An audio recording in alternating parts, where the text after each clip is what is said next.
Hello at Any5 Gamers! Today we are going to be finishing up the Call of the Abyss 8 event.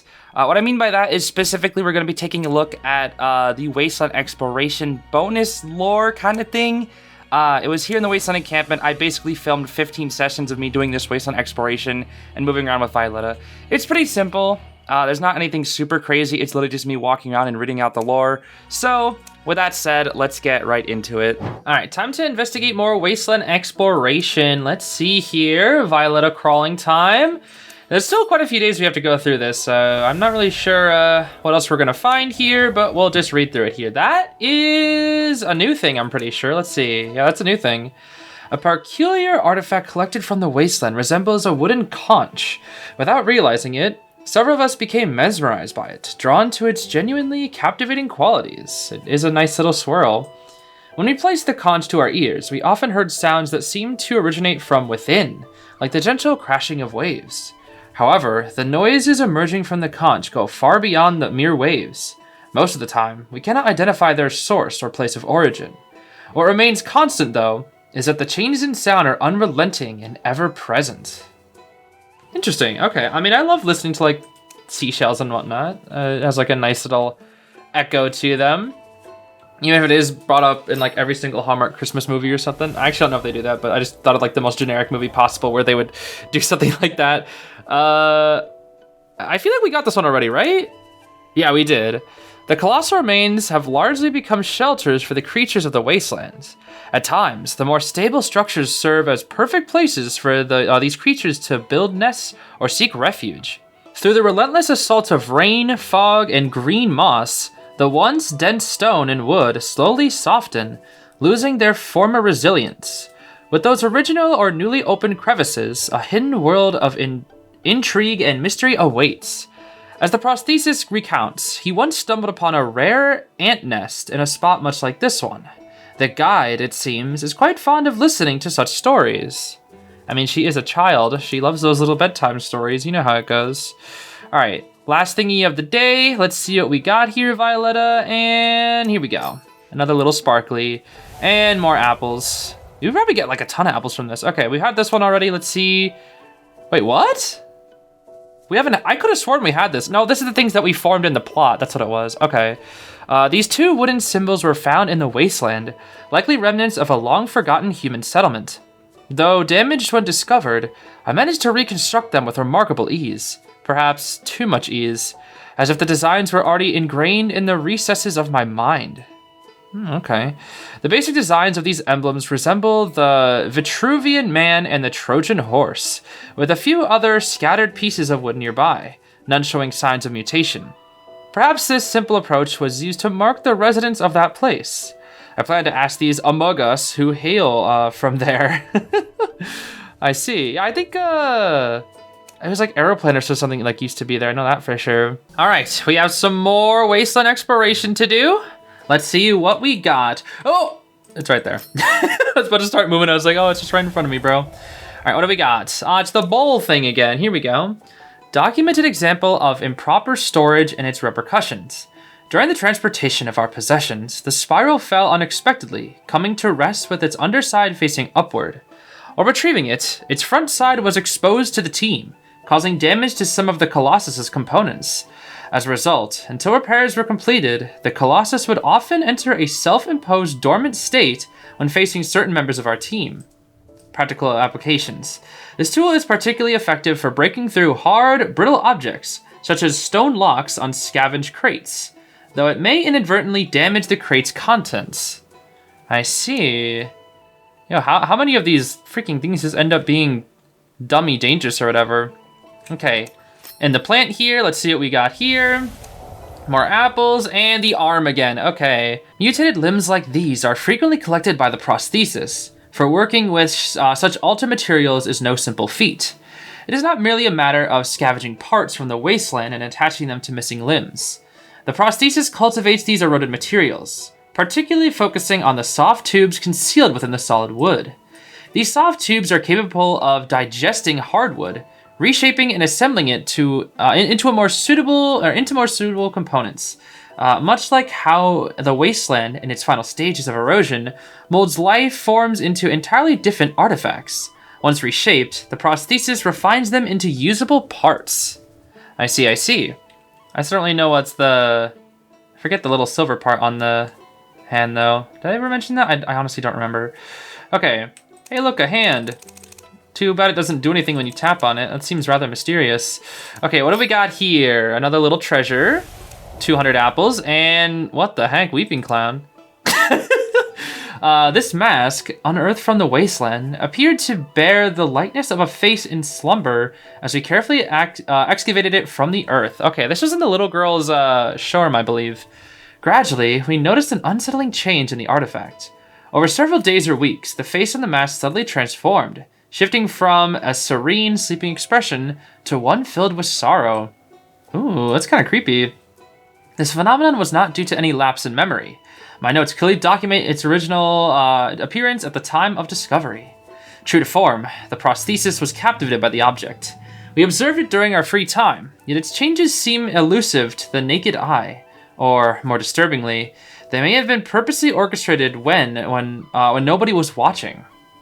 That's rather mysterious. Okay, then. We got more treasures today. We didn't have to move for the first one once again. Let's see what we got. Aside from the apples, I think we got this one once already, right? No, we haven't. Okay, let's see here. This strange object, found in the wasteland, resembles a hollow wooden watch casing. When I placed my finger inside, I felt no tangible resistance. The outer layer is fragile, too fragile to conceal any hidden mechanisms. What's most intriguing is the ticking sound that emanates from its empty interior. The tempo is slower than that of an ordinary timepiece, yet it persists without explanation. The device bears no numbers to be read, and no apparent function in thickening... Oh, and not thickening, the ticking from within its hollow shell remains a mystery. Interesting. Very, very odd. Yeah, there's whole lots of just little artifacts out here that just don't really make any sense. All right, let's see what this is here. Aside from the apples once again, and we had this one as well, right? Yeah, we had this one before, okay. The mutated wood, born of this strange transformation, has become a vital resource for the team.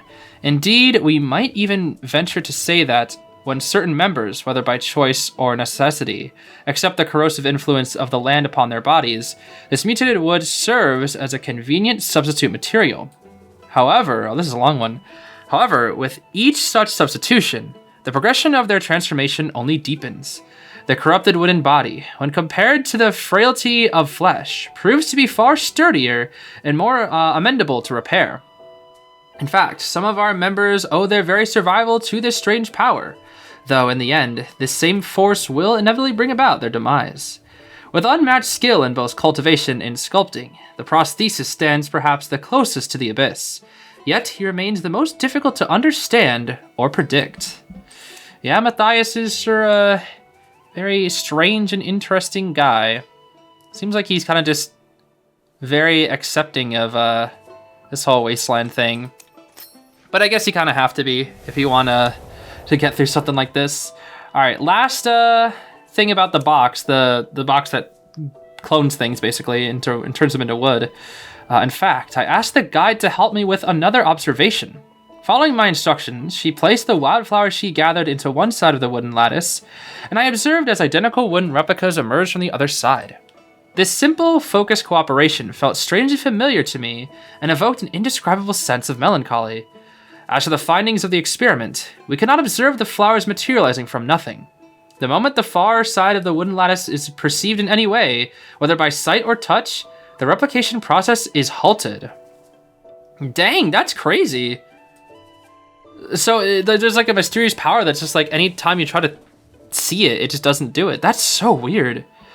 Despite the guard using a telescope to observe from a distance, the test still yielded no success. Nevertheless, the collector was thrilled with the results, having collected many exquisitely lifelike wooden flowers, which are now worn as delicate adornments on the head of the Colossus. Oh, really? I don't see them. I wasn't sure if that was actually on the skin itself. Huh. Let's take a look at our storage box here. Have we got one of everything just yet? Let's see. No, wow, there's still some things we haven't discovered. Oh, wow.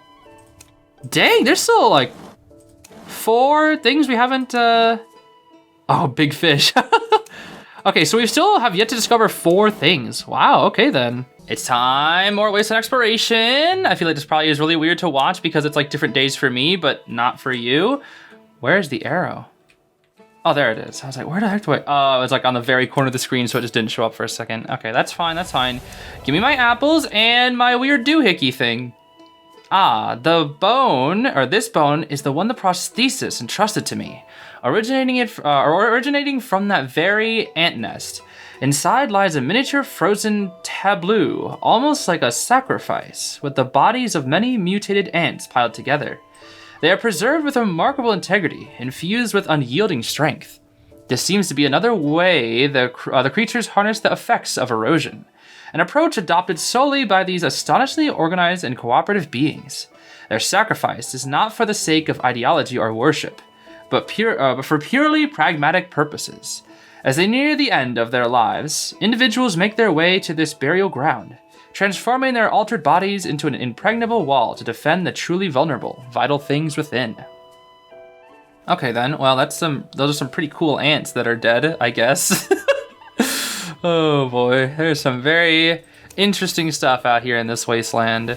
More apples and we get the watch thing again, all right. In the dark of night, the faint ticking of the hollow pocket watch stirs a sense of unease within me. The sensation can be best described as nebulous, a relentless, steady beating that embeds itself deep within the psyche, giving life to troubling imaginings. Has its outward design distorted my perception? Is its purpose truly to measure time? Or is it tracking a kind of time that pertains solely to us? Ooh, a life clock? That's scary. If I were to destroy it completely, would the maddening ticking cease? Or would it morph into some grotesque, disembodied sound, ticking on relentlessly, beyond the end of time, beyond the universe, perhaps to an even grander destination? Okay, that's actually kind of scary. I kind of like the horror elements of the Wasteland. That's like really cool. I know there's been like a lot of body horror with this one, but even just like the unknown mysterious things and like how like random things can like drive you mad, like the ticking. That's kind of scary. I would just like drop it, by the way. Like why are you still holding on to that? All right, we got this shell thing again, or the conch. I'm nearly certain that the sounds emanating from this conch are not limited to this time, and perhaps, just perhaps, they do not even belong to this planet. Below are several entries regarding the sounds we have documented. Entry 7, a sound like some manner of fluid moving, slow and sticky, as though within a vast confined space with traces of an echo. That's just a giant slug. That's just Glus the slug from Del Toro Quest. Yep, totally. Entry 8, a sound resembling a metal container rolling on the ground, accompanied by a great rushing of wind, evokes a sense of familiarity. Okay, metal container rolling on the ground. That's like a minecart, right? You're like going through the mines, maybe? And then entry 9, unintelligible murmurs, voices strung together in cryptic syllables, almost like a form of song. Interesting. Well, I guess we only have 3 entries. It would have been nice to have some others. Dang, dude. We actually got some interesting items today. Let's see what items we're gonna get today. We still have quite a few more to do. Oh, wow, it's always just right there from the start. Do we just have to like not move like ever at the first one? Okay, Trojan horse thing, let's see. Concerning the Vitruvian Man emblem, perhaps this symbol embodies the ideology of the settlement, a belief in the perfect human, where the body follows the correct proportions, whole, harmonious, and balanced. Allegedly, the settlement rejected the erosion's effects outright, advocating for the preservation of both body and mind in their pure, natural form. In keeping with this philosophy, technological progress stagnated, likely by design, perhaps a deliberate choice with deeper intentions. This might explain why the prosthesis left that place voluntarily. The settlement feels like an idealized land, frozen in its infancy, a place where those who bear this symbol embody compassion and idealism. But perhaps there's far more to it than meets the eye. All right then, let's explore around here, Violetta. I'm not really sure how many more days we have to go. Oh, spooky looking hole here, okay. Very interesting. And we find a tree in a hole.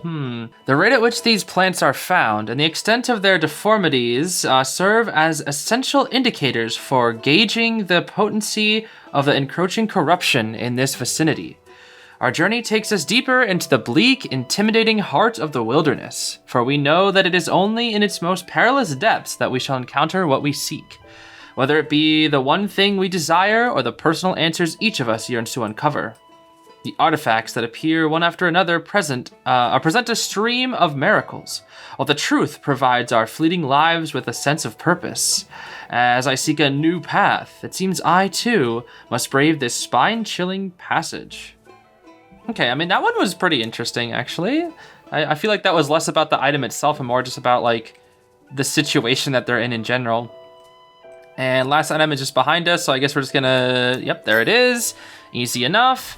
I wonder how many apples I've got just from this event alone. Probably a lot. That's a new thing, I'm pretty sure. Yeah, that's a new thing. An artifact found in the Wasteland. Its exterior is a rough, peculiar wooden carving with a distinctive style. Though hard to accept, the wooden sculpture, devoid of fine detail, hints through its general features that the figure it represents is me. This is not the creation of a fellow team member or a joke, though that was my first assumption, but rather something more unsettling. The appearance of the sculpture slowly shifts to match the holder's own. Oh, what the heck? That's kind of creepy. Upon first seeing it, the bizarre style seemed utterly comical to the guard and collector, but the guide, as usual, remained silent. This persevered the seriousness of the moment, though a sense of disappointment lingered.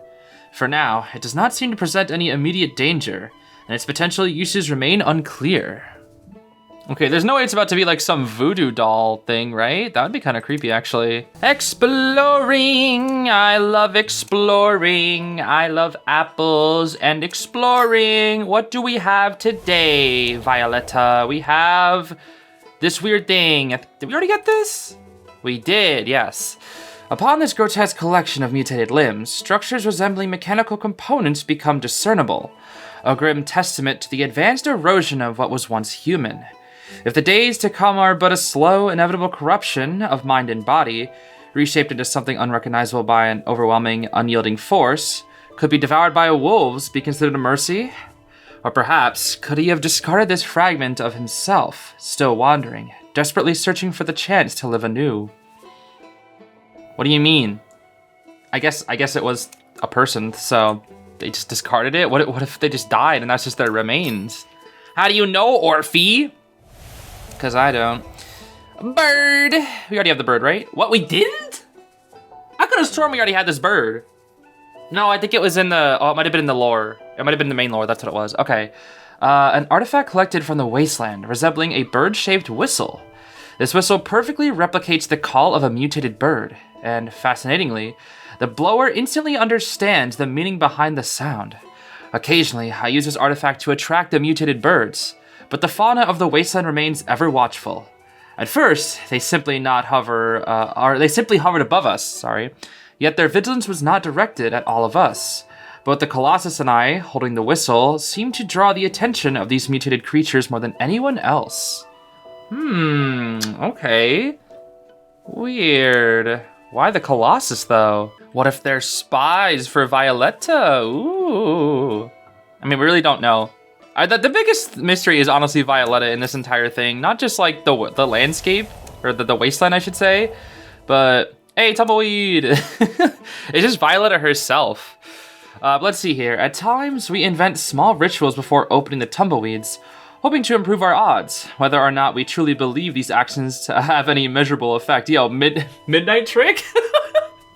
When people pull essences at midnight? Our most common practice is to entrust the choice of tumbleweeds to the Colossus, who, with a languid sweep of its forelimbs, seems to take a peculiar delight in the task. The prosthesis, on the other hand, delegates this duty to his mechanical assistant, freaking Lewis, while the meticulous guard carefully balances and shakes each tumbleweed before selecting one.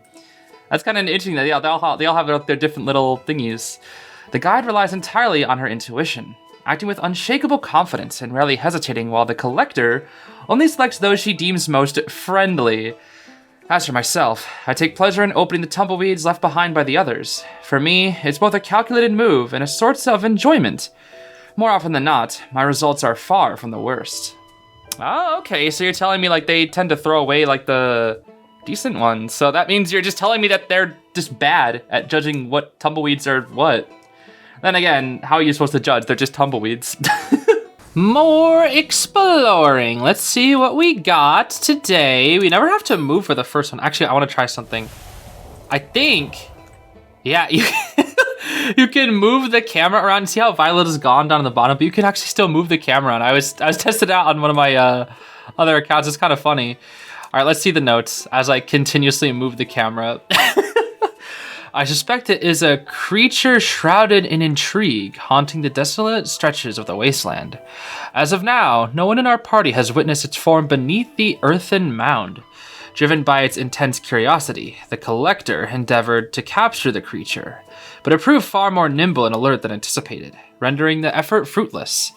On one occasion, we discovered that the guard had gathered both the creature and the earth surrounding it, confining them within a stone basin. This could indicate that some form of trust has developed between the two. Yeah, that's the little creature that follows Aeroplanus around. Yo!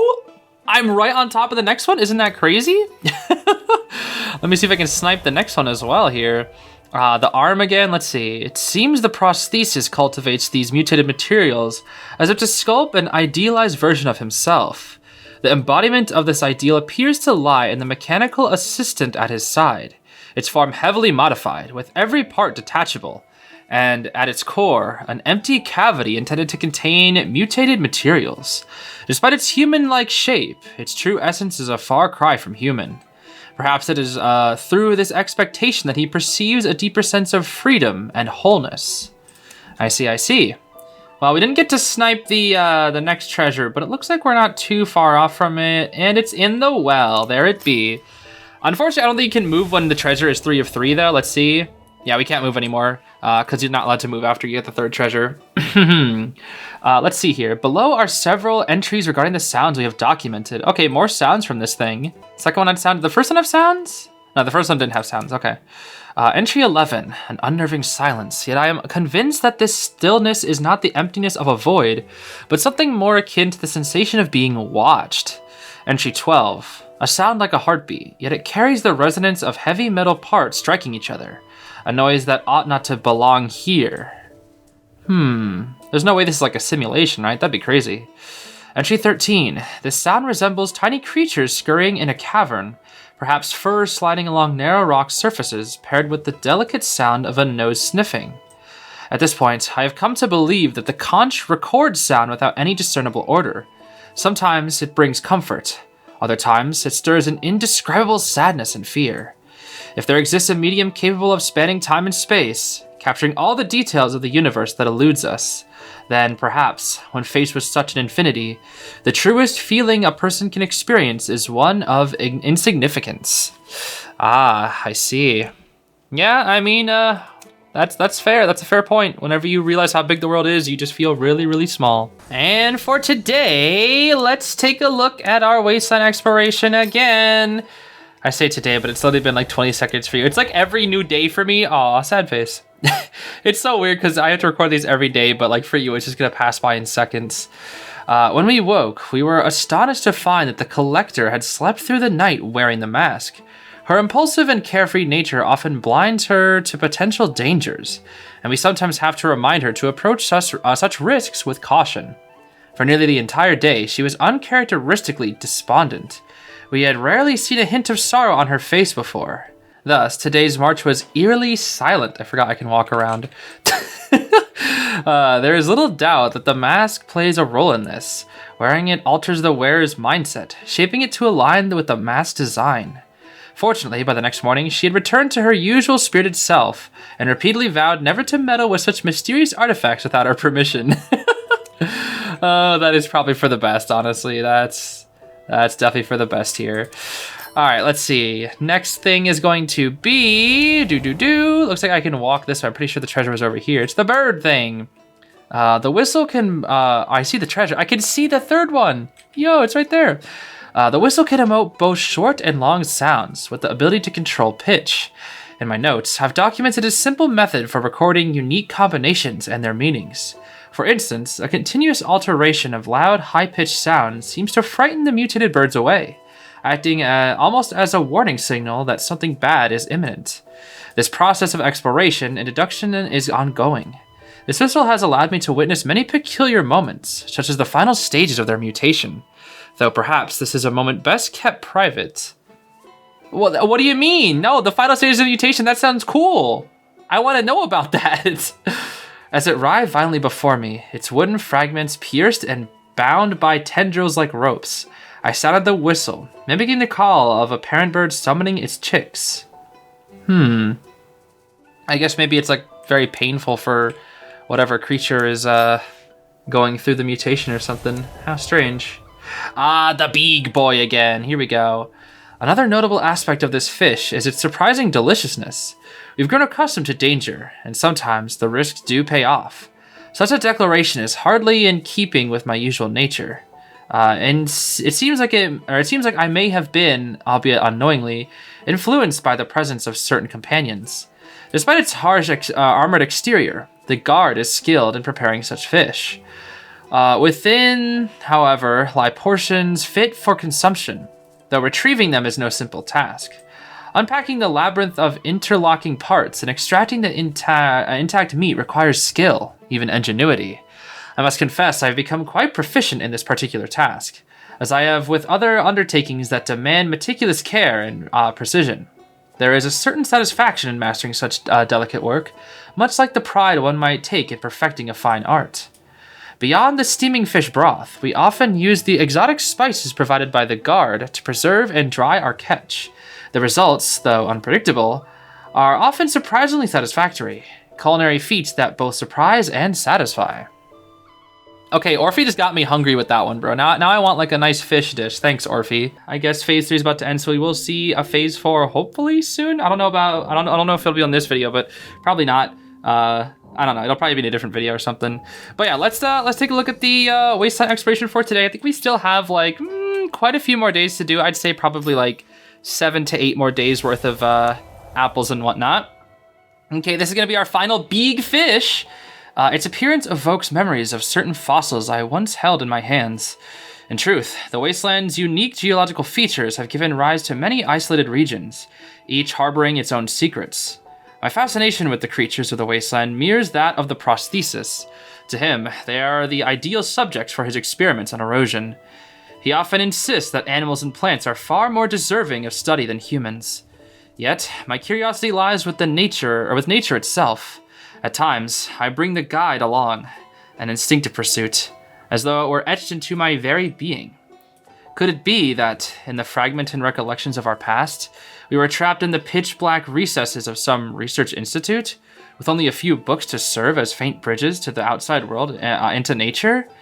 And was it that this poor child had never once gazed upon such thing with her own eyes? Aww. Poor child. Yeah, I guess if being born into the apocalypse, dude, that's just gotta be awful. My goodness. All right, let's see here. What else do we get? Okay, the Trojan horse thing or whatever. Through my insistence, the guard shared with me certain details about the symbol of the Trojan horse. It appears less as a symbol of depiction and more as a manufacturer's mark, signifying the ongoing clandestine production of mechanical sentinels. Within the settlement, these symbols are seen as emblems of protection and affinity, their presence nearly woven into every aspect of daily life. Given these constraints, existing technologies may have followed a path of lateral development, but what kind of innovation could produce such lifelike mechanical guardians? The guard noted that, on rare occasions, some of the mechanical sentinels would malfunction in strange ways, odd vibrations and eerie sounds emanating from their flames. Okay, I wonder if it has something to do with the little thingies on the inside of all these eroded things. That was a great explanation, man. I am so great. Great job, Zeez. You're so good at explaining things. Egg? Egg? That's a new one. Okay, I guess we got an egg. A rare delicacy from the wilderness. Its nature as varied as the very land that yields it. When luck graces us, these mysterious specimens reveal themselves within the habitats of their hosts. though the approach to preparing them is far from uniform, each requiring its own distinct care. Perhaps they are but embryonic forms of life, their evolution teetering on the edge of unsettling instability, always on the verge of change. The petrification of wood is perhaps our greatest challenge, a solid, unyielding barrier that forces us to labor tirelessly, seeking the most ingenious means to pry open its impregnable armor. In using force, one must exercise the utmost caution, for the splintered fragments of wood can be treacherous as they are sharp. Should they pierce the tender flesh of the mouth, the wound could soon become fertile ground for the ever-creeping erosion to take root. Dang, I thought it was just gonna be like, yummy, yummy egg, not like more death, but I guess everything is death in this wasteland. I think these are gonna be the final rankings. It did actually change after one more day here. Anyways, let's take a look at our Wasteland Exploration once again. Still have quite a few more days to go through here. Boop-a-da-boop. First treasure of the day is gonna be... Aw, a firefly. That's a new one. A more common form of mutated life in the Wastelands. These creatures are larger and brighter than typical fireflies.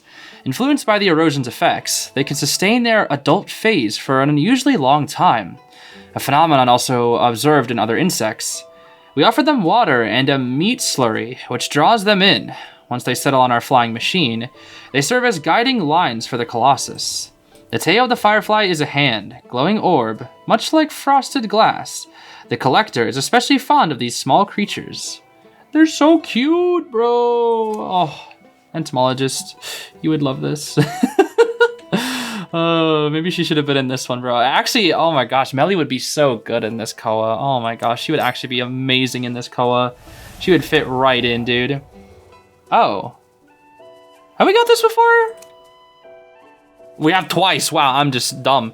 Concerning the tower emblem, it appears again that none in our company has ever encountered such a symbol, yet a strange and undeniable familiarity stirs within me. Within the windows of its design, delicate carvings seem to emerge from the shadows, figures resembling books and human forms, their meanings obscured by a haze of forgotten lore.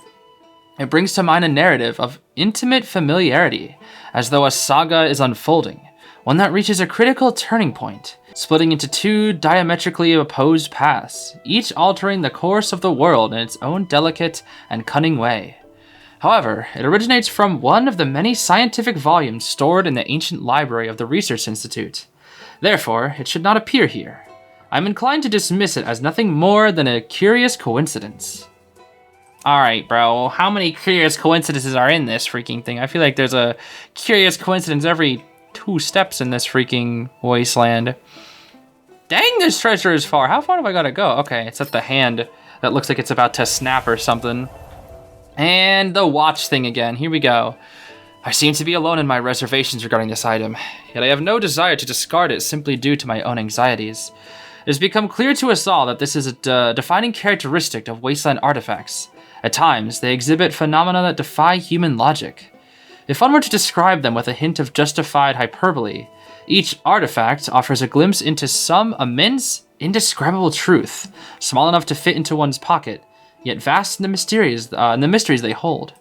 Our understanding is confined to a limited, functional perspective, as we strive merely to comprehend or utilize them.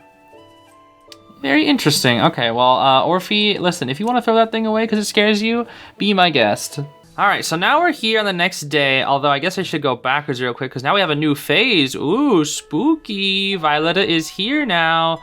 You can actually even see like the advancing teams here. It's actually pretty cool. But I made like a whole video about this, so that'll be in a different video. I want to take a look at that closer. But we are just going to continue with our Wasteland Exploration here. Boop! We never have to move for the first one, bro. Violetta be lazy. It's kind of funny that we can goof around with Violetta here, but then like on the other menu, it's just her being evil. All right, so this is the mask level 3. The mask's expressions continue to change, and based on the detailed observations of myself and the prosthesis, these alterations appear to lack any discernible pattern. The mask's expressive variations are diverse. Its time-worn carvings reveal a broad spectrum of human emotions: elation, scorn, dread, and more. The prosthesis suggested that this object could be considered a new kind of life form, as the erosion has evidently blurred the once clear boundary between organism and artifact. That's actually a really interesting thing to talk about. The difference between organism and artifact. That's scary. That's actually kind of crazy, dude. Oh my gosh. Anyways, unsurprisingly, such a notion left the guard visibly startled. In a world where the essence of all things converges into chaos, what does that make us? Whenever I gaze upon the mask, a faint but undeniable urge stirs within me, a force compelling me to raise it to my face and wear it. Oh my gosh, Majora's Mask? Oh boy. Dude, the level 3 ones actually they actually do like some really cool lore drop, I gotta say. I mean, I guess really all of them. Okay, this thing again, what level are we on here? Level 2 with this one. We experimented with various conditions that might induce changes in the sculpture, but the results were strangely inconclusive. The sculpture seems to react only to the human who holds it, showing little response to other life forms, though there are some exceptions. According to our hypothesis, the sculpture did not alter its appearance in the presence of the collector's fireflies or the prosthesis's mechanical assistant, a conclusion we have verified. Weird. Strangely, the sculpture does not react to the guide. No matter how long she holds it, its appearance remains unchanged, which is perplexing. An exception is that the sculpture reacts to the Colossus, fluidly changing to resemble its form. Interesting, very interesting. Yeah, because it's supposed to change to represent the person who is holding it. But obviously, little girl is like a puppet, basically. She's not alive, I think. I'm pretty sure she's being controlled by the Colossus, but the Colossus is very clearly alive. That's why it reacts to it. But I guess it doesn't react to the fireflies or the puppet, like the actual puppet Lewis, because like they're not alive. But then again, it just said the difference between artifact and organism in the previous one. So I don't know, bro. I don't know. They never give us any, they're never going to give us any concise, clear answers, but they're giving us a lot of lore, which I do indeed enjoy. In the deeper parts of the wasteland, the whistle slowly lost its potency, though in the more desolate areas, we would still occasionally glimpse the fleeting shadows of birds in the sky. Yet, the call of the whistle went unanswered. Perhaps these birds have moved to safer regions. Still, the whistle has proven invaluable during our travels, revealing several unexpected uses. Over time, the other team members also came to understand the significance of these phrases. Perhaps I will keep this notebook, with its record of the whistle's sounds, close to me, hoping I might have the chance to blow it again. I can only dream of discovering whether its call will be answered, here or somewhere else.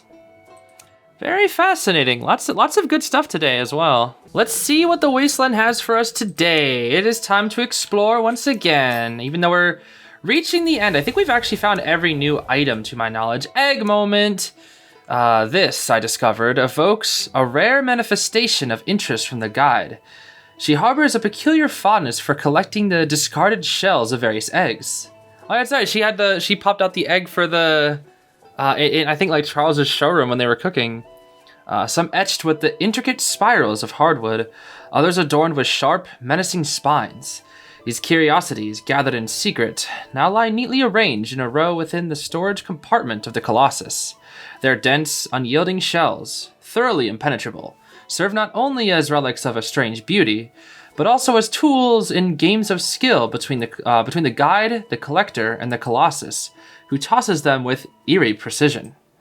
The prosthesis has crafted for us a peculiar device, designed specifically to puncture the shells of these mutated eggs. It serves two purposes: to spare us the noise of cracking open an egg in the midst of our cooking, and to indulge the guide's peculiar obsession.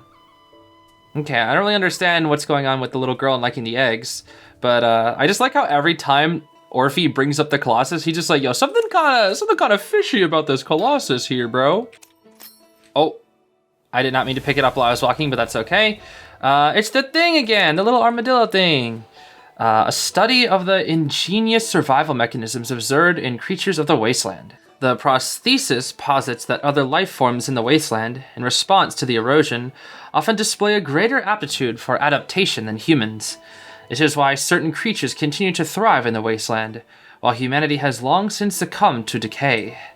Erosion inevitably leads to distortion and death, as the body becomes overtaken by alien wooden constructs and horrific tendrils until the heart stops and the essence is completely transformed into part of the wasteland's many relics. Most surviving humans perceive this phenomenon as An unutterable curse, rooted in instinct and collective consensus, a perspective that keeps them distanced from the true nature of erosion. For instance, before the prosthesis departed, the last human settlement possessed only a rudimentary and imagined understanding of the phenomenon. I see. Well then, I guess Puppeteer is really the only person who really understands what's going on here. Good thing he's on our side, ha ha ha, even though we all die anyway, ha ha ha. Okay, the statue that morphs and changes shape? Let's see. The collector suggests that this object may simply act on a whim. The topic was set aside, but I could never shake the doubts lingering in my mind. The Colossus appears to have its own sense of awareness. Though its actions may be clumsy, it remains a committed and selfless member of the team, a truth that is clear. Though the Colossus resembles a mutated sluggish beast, could it be that, on some level, it is closer to humanity? The guide's test results are even more baffling, perhaps due to her curious nature, but it could be that she is, in some way, a being apart from us?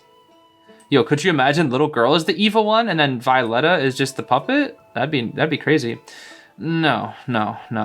Ultimately, the rule I formulated was merely my own theory. I'm nearly certain there are inaccuracies in it, and even if she is some kind of anomaly, Orphe, he wants to protect the child. Alrighty, Wasteland, what you got for me today? Where's the... Oh, there it is. No, not the question mark. The sparkly! I don't want the question mark. I already know how to play this mode. I already know how to walk. I know how to walk since I was like 1. During our travels deeper into the unknown, there was a stretch of time when the odd little creature ceased to appear before us. Perhaps this place, instinctively, filled it with a sense of danger. After our last encounter with it, we discovered some grass leaves at the campsite.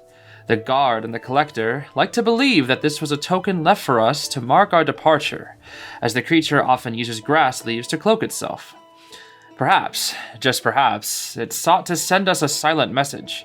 Be safe. The guard continued to search for it around the camp for some time, but he gradually stopped. He did not seem sad, though. In fact, he had appeared pleased, as if he felt content that the dirt pile had moved on. I'm convinced that he is the type of soul who would brave this journey, driven by loyalty to a friend. I guess that does fit Charles. That actually does fit Charles, considering his lore there. Okay, next little sparkly doohickey is going to be in the hand. The next one's going to be over this way. Alright, this one's short. A strange feeling persists within me. One that hints at a deeper bond between myself and that mysterious settlement. Could it be that, in the past, I was simply not a resident, nor merely a victim cast out for rebellion? Some ruined cloth was found among the mutated limbs, its decorated patterns carrying a sense of familiarity.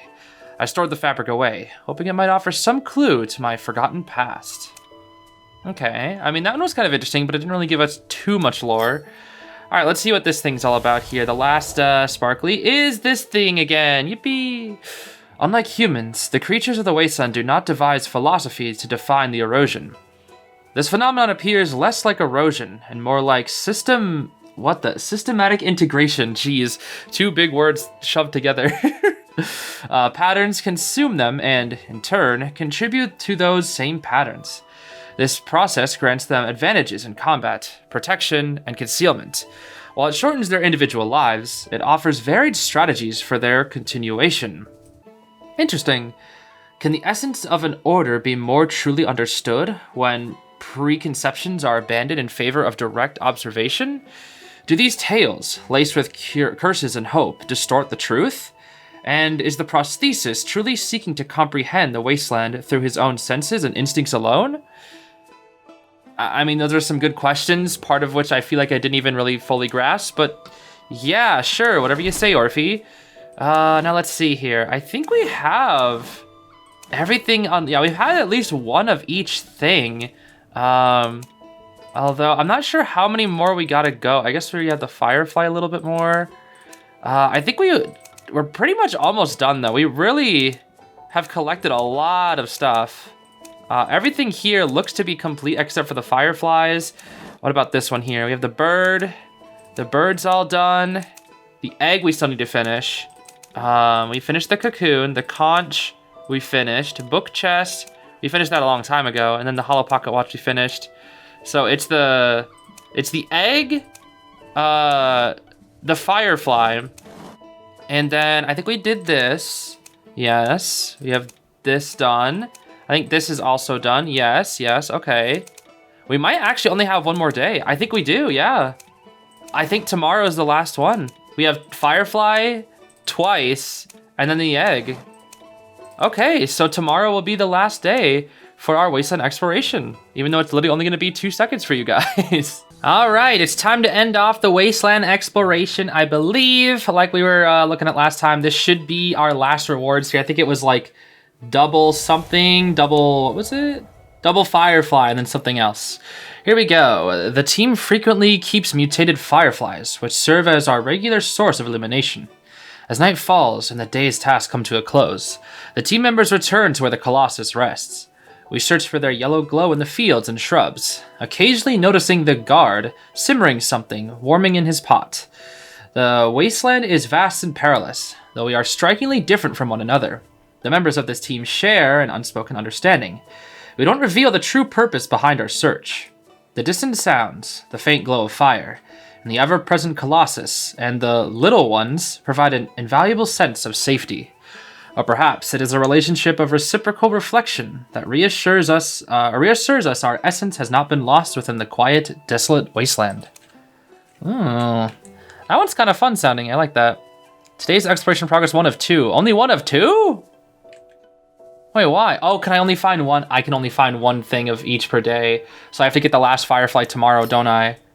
Oh, that is funny, isn't it? Yep, there's the egg. The egg! Does anybody else actually pronounce it like egg? I don't. The coloration of these eggs is remarkable. Not merely the shells, but the yolk and the egg white as well. Each layer pulses with a spectrum of colors. Such transformations are, at times, so disconcerting that they dampen one's desire to feast on them. The very notion of eating a fried egg tinted with unnatural blues and purples, or sipping a soup that glows with strange phosphorescence, is instinctively both repellent and unsettling. The taste, however, remains a most uncertain adventure. When dealing with such unpredictable fare, it is customary for us to draw lots, each of us praying we are not the one selected to take that first tentative bite, an experience I have come to dread. Yet this practice proves largely ineffective, for the guide will only honestly describe the general flavor, avoiding any mention of whether it is difficult to swallow, or any comparison to more familiar tastes. Okay, well, that's an egg, I guess. Not much to say about that one, honestly. So yeah, I guess we have to go one more day because we still need Firefly Part 3, and it looks like we cannot get more than one thing of each per day. So we got one more day, it looks like. Okay, this for real should be the last Wasteland Exploration. Yep, only one more thing. It's gonna be that gosh darn Firefly. We already know this. Here we go. In the vast emptiness of the wasteland, surrounded by the constant threat of death, people seem to instinctively seek some form of consultation, or perhaps objects that bring them closer to what it means to be human. Pain often reminds us that we are still alive, but other things reassure us that we have not been transformed, at least, not into monsters driven solely by the will to survive. Sometimes we pause in the forest at night, where the peculiar fireflies dance around us. For a fleeting moment, some among us forget the exhaustion, lost in the atmosphere, gliding through it, and sometimes even joining in the dance. Like sailing through the stars, these soft, calming words drifted to me as I succumbed to sleep, exhaustion weighing heavily on my body. Alrighty. Well, that is indeed everything. There is going to be no more Wasteland Exploration. I was wondering if there was going to be like a few more things, but nope, that should be every last thing, every last description. Yep, that's it. That do be it. Sheesh, that was a whole lot. We can no longer move around as Violetta. That is kind of sad. So yeah, I guess that's all the Wasteland encampment, Wasteland Exploration, all that good stuff. Took 15 extra days to get all the Wasteland Exploration done. 15 days. I've had to do this in 15 different sessions, dude. That is kind of crazy. But yeah, I guess that is going to be it. We have now completed all the phases of COA. Now we just have to wait for the tournament, which will begin in about, at the time of recording, around a month, a little less than a month actually. So I'm really excited to get into it. But that is going to be all the lore that we have for Call of the Abyss 8 until we get the funny animation and the song that happens toward the end of COA season. So I look forward to taking a look at that in the future, but for now, that is going to be it. Thanks for listening to this huge rant. I'm sure most people didn't even watch this video, but I want to put all the lore out there, so there it is. For those that watched and listened, I appreciate it. But that's going to be it for me. I'll see you later. I hope you have a great rest of your day, everybody. Bye-bye.